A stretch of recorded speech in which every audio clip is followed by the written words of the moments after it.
அனைவருக்கும் வணக்கம். நான் ஜோதிடர் தமிழரசன் பேசுகிறேன். இந்த சேனல் ஃபஸ்ட் டைம் பார்க்குறவங்களா இருந்தீங்கன்னா சப்ஸ்கிரைப் பண்ணிக்கோங்க, பெல் பட்டனை கிளிக் பண்ணிக்கோங்க, ஆல்ங்கிற ஆப்ஷன் இருக்கும், சூஸ் பண்ணிக்கோங்க. அப்போ தான் நாங்கள் போடுற பதிவுகள் எல்லா பதிவுமே உங்களை வந்து சேரும்.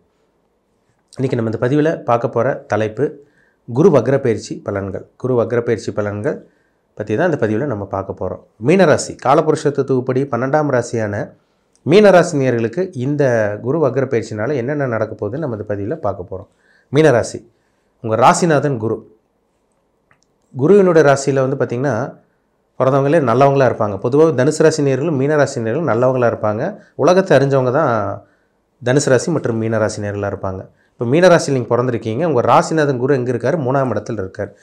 முயற்சி ஸ்தானத்தில் இருக்கார். சுக்கிரனோட வீட்டில் இருக்கார். வக்ரமாக போகிறார். எப்போ வக்ரமாவார்னு பார்த்தோம்னா வர அக்டோபர் மாதம் 9ஆம் தேதி ஆரம்பித்து உங்களுக்கு நான் வந்து பார்த்திங்கன்னா அக்டோபர், நவம்பர், டிசம்பர், ஜனவரி, பிப்ரவரி 4ஆம் தேதி வரைக்கும், அதாவது அக்டோபர் 9லேருந்து பிப்ரவரி 4ஆம் தேதி வரைக்கும் கிட்டத்தட்ட 4 மாதம் வருங்க. இந்த 4 மாத காலகட்டங்கள் குரு வக்ரம் அடைவார். வக்ரம்ங்கிறது இயல்புக்கு மீறிய இயல்புக்கு மாறான பல சில விஷயங்களை கொடுக்கும். வக்ரம்ங்கிறது ஸ்டெடி இல்லைன்னு அர்த்தம். ஒருத்தர் நடந்து போயிட்டுருக்காரு, ஒரு ஓடிட்டுருக்காருன்னா அப்படி பின்னாடி வர்ற மாதிரி தோற்றம் இருந்தால் எப்படி இருக்கும்? அதுதான் வக்ரம்ங்கிறது. அப்போ கிரகம் வந்து ஸ்டெடி இல்லைன்னு அர்த்தம். அப்போ தெளிவில்லைன்னு அர்த்தம். ராசிநாதன் வக்ரமாகறனால கொஞ்சம் குழப்பம் ஏற்படுங்க, கவனமாக இருங்க. ஏன்னா ஆல்ரெடி மீனராசினியர்கள் என்ன பண்ணுறீங்கன்னு உங்களுக்கே தெரியாமல் இருக்கீங்க. ஏன்னா ராசியில் ராகு 7ஆம் இடத்துல கேதுன்னு உங்களுக்கு குழப்பிட்டு இருக்காங்க. என்ன பண்ணுறதுன்னு தெரியாமல் இது முழிச்சிட்டு இருக்கீங்க. அதான் உண்மை. செலவு அதிகமாக போயிட்டுருக்கு உங்களுக்கு. செலவு வரவுக்கு விட செலவு தான் ஜாஸ்தி. பணம் வருது, அது அப்படியே வேற ஒரு பக்கம் செலவாயிருது. அப்படி சார் வர்றதுன்னு தெரியல, போகிறதுன்னு தெரியல, வர்றது அப்படியே செலவாயிருது. எங்களுக்கு என்ன பண்ணுறதே தெரியல, ஆனால் சம்பாதிக்கிறோம், ஆனால் செலவும் இருக்குது, என்ன பண்ணுறது தெரியலன்னு சொல்லிகிட்டு இருக்காங்க. அதுதான் உண்மை. ஏன்னா 12ல் சனி வேறு உங்களுக்கு இருக்கார். இந்த குரு வக்ரமாகறனால என்ன பண்ணுவார்னு பார்த்தீங்கன்னா ராசிநாதன் வக்ரமாகிறார். மனக்குழப்பம் ஏற்படும். உடல் ஆரோக்கியத்தில் கவனமாக இருக்கணும், கேர்ஃபுல்லாக இருங்க. ஏன்னா செலவு பண்ணி ஒரு வழி ஆகிட்டு இருக்காங்க மீனராசினியர்கள். அதுதான் உண்மை. நம்ம கிரகங்கள் அங்கே என்ன இருக்கோ அதான் நம்ம சொல்ல முடியும். இல்லாததை நம்ம இருக்கிற மாதிரி அப்படிலாம் சொல்ல முடியாது. சரிங்களா? கஷ்டத்தில் இருக்காங்க மீனராசினியர்கள், கஷ்டத்தில் தான் இருக்காங்க. செலவு அதிகம், அதாங்க உண்மை. எல்லாரும் மீனராசிக்காரங்க ஒத்துக்குவாங்க. 1.5 வருஷமாக செலவு தானே உங்களுக்கு அதிகமாக போயிட்டுருக்கு. கையில் இருக்க காசு தானே விரயமாக பண்ணிகிட்ருக்கீங்க. சேஃப்டி கிடையாது, சேமிப்பு கிடையாது, லாபம் பெரிய அளவுக்கு லாபம் இல்லை, விரயமாக தான் போயிட்டுருக்குங்க. இப்போ இந்த காலகட்டங்கள் குரு வக்ரமாக என்னென்ன பண்ணுவார்னு பார்த்தீங்கன்னா 3ஆம் இடத்துல இருக்கார். முயற்சி எடுப்பீங்க, நீங்களும் விடாமல் முயற்சி எடுப்பீங்க. வேலைக்கு ட்ரை பண்ணுவீங்க, தொழில் ஆரம்பிக்கிறதுக்காக இந்த மாதிரிலாம் பண்ணுவீங்க. ஆனால் உங்கள் ஜாதகத்தை செக் பண்ணுங்கள், என்ன தசாபுத்தி போகுதுன்னு பாருங்கள். 6ஆம் அதிபதி 8ஆம் அதிபதி தசாபுத்தி நடந்து 7.5 சனி நடந்துகிட்டு இருக்கவங்க நிலமை படுமோசமாக இருக்கும். ஒரு சில ஜாதகம்லாம் அப்படி தான் இருக்குது. இருக்கிற காசெல்லாம் தொலைச்சிட்டாங்க, வேலையை இழந்துட்டாங்க, தொழில் இழந்துட்டாங்க. நடு ரோட்டில் நிற்கிற மீனராசினியர்கள் ஒரு சில பேர் இருக்காங்க. கவனமாக இருக்கணும். தொழில் எதுக்கெல்லாம் எதுவும் ஆரம்பிச்சிட வேண்டாம், பொறுமையாக இருங்க. சரிங்களா? இன்னும் அடுத்த வருஷம் உங்களுக்கு ஜென்மசனி நடக்கும். இப்போ ராசிக்கு 3ஆம் இடத்துல இருக்க குரு என்ன பண்ணுவார்னு பார்த்தீங்கன்னா 7ஆம் இடத்தை பார்க்குறார். திருமணம் பண்ணலாம். இந்த காலகட்டம், இந்த 4 மாத காலகட்டங்கள் குரு வக்ரமாகறனால திருமணத்துக்கு உண்டான நல்ல ஒரு காலகட்டம். திருமணம் பண்ணவங்களுக்கு புத்திர பாக்கியம், குழந்தை பாக்கியம் கிடச்சிரும். ட்ரீட்மெண்ட் எடுத்துகிட்டு இருந்தவங்களுக்கெல்லாம் இந்த காலகட்டம் புத்திர பாக்கியம் கிடைக்கும். 7ஆம் இடத்தை பார்க்குறதுனால கூட்டு தொழில் பண்ணிகிட்டு இருக்கவங்க கொஞ்சம் கவனமாக இருங்க. கூட்டு தொழில் பண்ணிகிட்டு இருக்கவங்க கொஞ்சம் கேர்ஃபுல்லாக தான் இருக்கணும். நண்பர்கள் அறிமுகமாவாங்க, உங்களுக்கு நல்ல நண்பர்கள் அறிமுகமாவாங்க. ஏன்னா 7ஆம் இடத்தை குரு பார்க்குறார். நல்ல நண்பர்கள் அறிமுகமாவாங்க. எல்லாத்துக்கும் நல்ல நண்பர்கள் அறிமுகமாகவும் சொல்லிட முடியாது. சரிங்களா? ஒரு சில பேருக்கு தான் அறிமுகமாவாங்க. ஏன்னா 7ஆம் இடத்துல கேது இருக்கார். ஏன்னா 7.5 சனி வேறு உங்களுக்கு போயிட்டுருக்கு. நண்பர்களாலே ஒரு சில பேருக்கு பிரச்சனையும் வரும், பார்த்துக்குங்க. இப்போ 7ஆம் இடத்துல குரு இருக்கிறனால ஒரு சில மீனராசினியர்களுக்கு நல்ல நண்பர்களை கிடைக்கக்கூடிய வாய்ப்பு இருக்குது. கணவன் மனைவிக்குள்ள சண்டை சச்சரவு போயிட்டுருக்கு பார்த்தீங்களா? அது சண்டை சச்சரவு இருந்தால் கூட இந்த குரு 7ஆம் இடத்தை பார்த்து சரி செஞ்சிருவார். சண்டை சச்சரவு வரும், இருக்க தான் செய்யும், ஆனால் சமாளிக்க வைப்பார் குரு. ஒரு நாள் நல்லா இருக்குங்க சார், 3-4ஆவது நாள் சண்டை வருது, இந்த மாதிரி சொல்லிகிட்டு இருக்காங்க பார்த்தீங்களா? இதெல்லாமே இந்த மாதிரி தான் போகும். சரிங்களா? சண்டை வரும், அதை சமாளிக்க முடியும் உங்களால். இப்போ வந்து குரு வந்து 9ஆம் இடமான பாகிஸ்தானத்தை விருச்சிக ராசி பார்க்குறாரு. தூர பிரயாணம் போகலாம். அந்த காலகட்டங்களில் வெளியூர் போகலாம், வெளிநாடு போகலாம். படிக்கிறதுக்காக மாணவர்கள் வந்து ஸ்டூடெண்ட்ஸ் வெளியூர் வெளிநாடு போகிறது, இதெல்லாமே உங்களுக்கு தகுந்த ஒரு உன்னதமான காலகட்டம் தான். சொத்து வாங்கலாங்க இந்த காலகட்டங்களில். ஏதோ ஒரு இன்வெஸ்ட்மெண்ட் பண்ணுங்கள். 7.5 சனி விரை சனியில் வந்து பார்த்திங்கன்னா விரையும் பண்ணிடணும். சேர்த்து வச்சுட்டே இருக்கிறவங்களுக்கு தான் பிரச்சனை அதிகமாக போகும். சனி வேறு மாதிரி செலவு கொடுப்பார், மருத்துவ செலவு கொடுப்பார். சேர்த்து வச்சுட்டு இருக்கவங்களாம் பாருங்கள், மருத்துவ செலவு வரும், இல்லைன்னா வேறு எங்கேயோ போய் பணத்தை கொண்டு ஏமாறுவாங்க. இது மாதிரிலாம் நடக்கும். இப்போ சுபவிரயங்கள், வீடு வாங்கியிருக்காங்க ஒரு சில பேர். 1.5 வருஷத்தில் வீடு வாங்கியிருக்கீங்க, நிலம் வாங்கியிருக்கீங்க, வீட்டுக்காக செலவு பண்ணியிருக்கீங்க. ஆல்ட்ரேஷன் பண்ணுறது, வீடு இடித்து ஆல்ட்ரேஷன் பண்ணுறது, இதெல்லாம் பண்ணியிருக்காங்க. அவங்களுக்கு எந்த அளவுக்கு பெருசாக உடம்புல பாதிப்பு கிடையாது. அதனால் சுபவிரயங்கள் பண்ணுறது நல்லது. 9ஆம் இடத்தை குரு பார்க்குறதுனால ஒரு சில பேருக்கு வேலை கிடைக்கும். வெளியூரில் போய் வேலை ட்ரை பண்ணிட்டு இருக்கவங்களுக்கு வேலை கிடைச்சிரும். அப்பாவோட பூர்வீக சொத்து கிடைக்கிறதுக்கு வாய்ப்பு இருக்குது.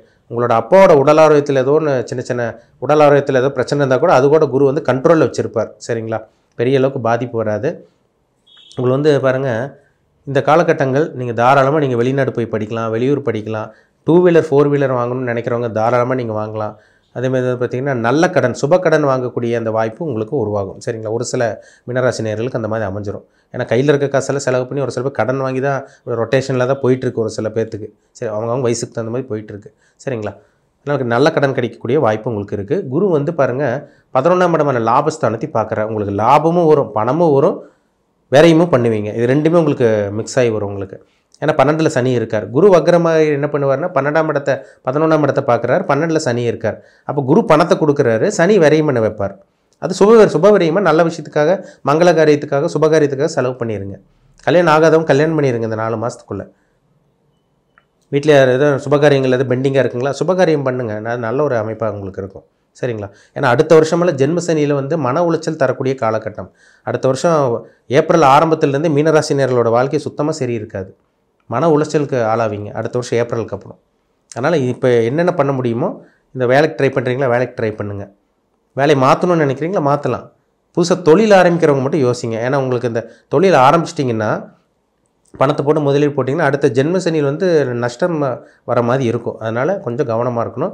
தொழில் ஆரம்பிக்கிறவங்க மட்டும் யோசிச்சு பண்ணுங்கள். வேலைக்கு மாற்றுறவங்க, வேலைக்கு ட்ரை பண்ணிகிட்டு இருக்கவங்க தாராளமாக ட்ரை பண்ணலாம். இந்த 4 மாத காலகட்டங்கள் ஓரளவுக்கு நல்லாவே இருக்கும். கொஞ்சம் மனக்குழப்பமும் உங்களுக்கு வரும். நம்ம பண்ணலாமா, அது வேண்டாமா, அங்கே போகலாமா வேண்டாமா, இப்படிங்கிற மாதிரி சில விஷயங்கள்லாம் நடக்கும். சரிங்களா? அதனால் குழப்பிக்காத வேண்டாம். ஒரு 3 தடவைக்கு 4 தடவை யோசிச்சு முடிவு எடுக்கிறது ரொம்ப ரொம்ப நல்லது. இறை வழிபாடு, தெய்வ வழிபாடு பண்ணிக்கோங்க, ரொம்ப ரொம்ப நல்லது. சரிங்களா? உங்கள் ராசிக்கு வந்து குரு வந்து 11ஆம் இடத்தை பார்க்குறாரு, 9ஆம் இடத்தை பார்க்குறாரு, 7ஆம் இடத்தை பார்க்குறாரு. திருமணத்துக்காக வெயிட் பண்ணிகிட்டு இருக்கவங்களுக்கு நல்ல வரன் இந்த காலகட்டங்கள் உங்களுக்கு தேடி வரும். அதை உங்களால் பார்க்க முடியும். சரிங்களா? ஒரு சில பேர்த்துக்கு லவ் மேரேஜ் பண்ணக்கூடிய அந்த வாய்ப்பு உருவாகும். இந்த காலகட்டங்களில் 7.5 சனியில் வந்து ஒரு சில பேருக்கு லவ் மேரேஜ் நடக்கும். ஒரு சில பேருக்கு அரேஞ்ச் மேரேஜ் நடந்துடும். சரிங்களா? 2ஆம் திருமணத்துக்காக முயற்சி பண்ணிகிட்டு இருக்கவங்க, மறுமணத்துக்காக வெயிட் பண்ணிகிட்டு இருக்கவங்க, அவங்களுக்கும் நல்ல ஒரு அமைப்பு. ஏன்னா 11ஆம் இடத்தை குரு பார்க்குறாரு. 11ஆம் இடங்கிறது இளைய தாரம். ஃபஸ்ட்டு செகண்ட் மேரேஜ் வந்து 11ஆம் இடம், முதல் தாரம் வந்து 7ஆம் இடம். அப்போ அந்த 7ஆம் இடத்தையும் குரு பார்க்குறார், 11ஆம் இடத்தையும் குரு பார்க்குறதுனால மேரேஜுக்கு உங்களுக்கு பிரச்சனை கிடையாதுங்க. மேரேஜ் ட்ரை பண்ணிகிட்டு இருக்கவங்களுக்கு உங்களுக்கு நல்ல வரன் தேடி வரும். ஒரு ஆணாக இருந்தால் உங்கள் வாழ்க்கை துணை, உங்கள் பெண், உங்கள் மனைவி யாருன்னு தெரிய வரும். ஒரு பெண்ணாக இருந்தால் உங்கள் வாழ்க்கை துணை, உங்கள் கணவன் யாருன்னு இந்த 4 மாத காலகட்டங்கள் உங்களுக்கு தெரிய வரும். சுபகாரியங்களுக்கு ட்ரை பண்ணுங்கள், நல்ல வரன் உங்களுக்கு அமையும். வேலைக்கு ட்ரை பண்ணிகிட்டு இருக்கவங்களுக்கு வேலை கிடச்சிரும், நல்ல ஒரு வேலை கிடைக்கக்கூடிய வாய்ப்பு உங்களுக்கு உருவாகும். சரிங்களா? பணத்தை வந்து சேஃப்டி பண்ணுங்கள். முடிஞ்ச அளவுக்கு ஷேர் மார்க்கெட், இந்த ஸ்டாக் மார்க்கெட், இந்த லாட்ரி, இந்த பங்குச்சந்தை, அந்த மாதிரி விஷயங்கள், இந்த கிரிப்டோ கரன்சி, இந்த பிட்காயின், இந்த MLM மல்டி லெவல் மார்க்கெட்டிங், இந்த மாதிரிலாம் போய்ட்டு ஏமாந்துடாதீங்க. ராசியில் இருக்க ராகு வந்து ஆசை வார்த்தை காமிச்சு போய் பாதாளத்தில் கொண்டு போய் தள்ள வைக்க பார்ப்பாரு. யாரையும் நம்ப வேண்டாம். அகலக்கால் வச்சு மாட்டிக்காதீங்க. யாரையும் நம்ப வேண்டாம். கவனமாக இருக்கணும். சரிங்களா? உங்கள் ஜாதகத்தில் என்ன தசாபுத்தி போகுதுன்னு பாருங்கள். இப்போ உங்களுக்கு 7.5 சனி விரையம் பண்ணிட்டு இருக்கீங்கன்னு காமிக்குது. இந்த குரு வக்ரம்ங்கிறனால சில சுபகாரியங்கள் நடக்கும்னு சொன்னேன். ஆனால் உங்கள் ஜாதகத்தில் என்ன தசாபுத்தி போகுது, நீங்கள் என்ன அனுபவிக்க பிறந்திருக்கீங்க, நீங்கள் யார், உங்கள் வாழ்க்கை எப்படி போயிட்டுருக்கு, நீங்கள் எதை அனுபவிக்க பிறந்திருக்கீங்க, இந்த பூமியில் என்ன அனுபவிக்க நீங்கள் பிறந்திருக்கீங்க, நல்ல கர்மாவா கெட்ட கர்மாவா, இதை அவங்கவுங்க ஜாதகத்தை பார்த்தா தான் சொல்ல முடியும். ஒரு தனி மனிதனுடைய ஜாதகம் ரொம்ப முக்கியம். எல்லாத்துக்கும் ஒரே மாதிரி நடந்துடாது. விரைய சனியில் எல்லாத்துக்கும் விரையத்தை கொடுத்துடாது. ஒரு சில பேருக்கு ஒரு சில பேருக்கு ஒரு விதமாக விரையும் கொடுக்கும். ஒரு சில பேருக்கு வேறு மாதிரி சில பிரச்சனைகள் நடக்கும்.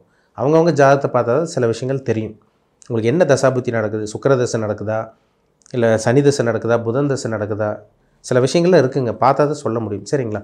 உங்கள் இப்போ தனிப்பட்ட ஜாதகத்தில் என்ன தசாபுத்தி போகுதுன்னு பாருங்கள். நீங்கள் இனிமேல் என்னென்ன அனுபவிக்க போகிறீங்க, இனி என்னென்ன உங்கள் வாழ்க்கையில் நடக்க போகுது, என்னென்ன சம்பவங்கள் உங்கள் வாழ்க்கையில் நடக்க போகுது, நீங்கள் நல்லது அனுபவிப்பீங்களா, கெட்டது அனுபவிப்பீங்களா, எல்லாமே அவங்கவுங்க ஜாதகத்தை பார்த்தா தான் துல்லியமாக தெரியும்.